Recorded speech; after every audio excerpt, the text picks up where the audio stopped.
Michelin CrossClimate 2 versus Hankook iON FlexClimate.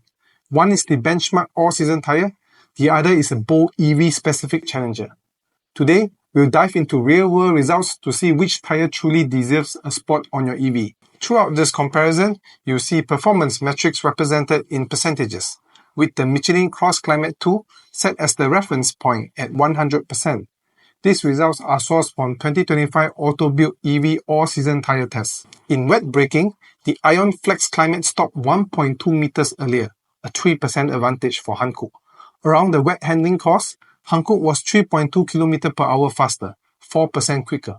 In aquaplaning resistance, Hankook held a 5.1 km per hour longer before slipping. That's a 6% lead. In snow, Michelin retakes control. It stops 1.1 meters sooner in braking, a 3% advantage. Traction was also better by 0.3 seconds, 5% quicker. For snow handling, Michelin was 0.7 km per hour faster, a 1% gain. In dry braking, Hankook led by 1.3 meters, or 3% shorter.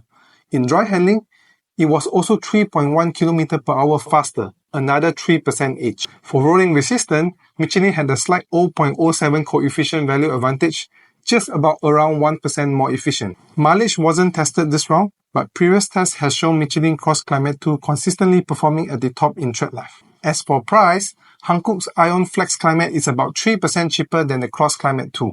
In summary, the EV-specific Hankook iON FlexClimate dominates in wet and dry performance, with shorter braking and faster handling, a strong result for an EV-specific tire. On the other hand, the Michelin CrossClimate 2 proved why it's the winter benchmark, with better snow traction, braking, and efficiency. For mileage, history favors Michelin.